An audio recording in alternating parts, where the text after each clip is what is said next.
Prime Minister David Cameron said on Thursday that the brutal murder of a soldier by two suspected Islamists on a London street was an attack on Britain and a betrayal of Islam. This was not just an attack on Britain and the British way of life. This was also a betrayal of Islam and also the Muslim communities who give so much to our country, he said. There is nothing in Islam that justifies this truly dreadful act.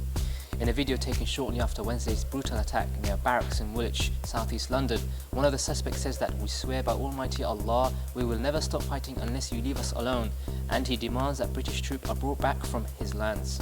Speaking outside the Downing Street office following a meeting with national security chiefs, Cameron said Britain was absolutely resolute in its stand against violent extremism and terror.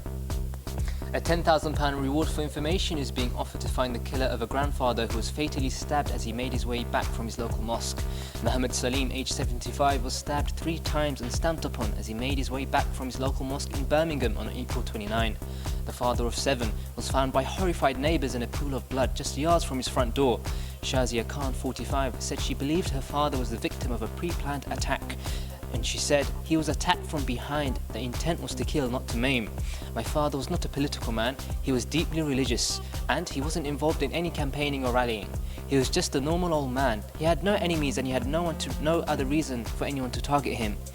Independent charity Crime Stoppers have offered the £10,000 reward to assist detectives in their quest to establish who carried out the attack. Dozens of Mahatma Gandhi's personal items have been sold at an auction on Tuesday, but a sample of blood from the Indian independence leader didn't draw high enough bids. The memorabilia offered by British auction house Mudlocks in Ludlow, a market town in Shropshire, included a handwritten will, a shawl, a pair of worn leather sandals and a rice bowl said to come from the house in India where Gandhi lived from 1917 to 1934.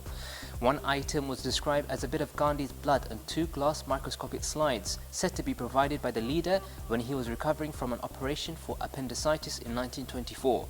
Spokesman Richard Westwood Brooks said bidding for the blood didn't meet the £10,000 reserve price. Previously, the historical documents expert had said that the blood sample for Gandhi devotees has the same status as a sacred relic for Christians.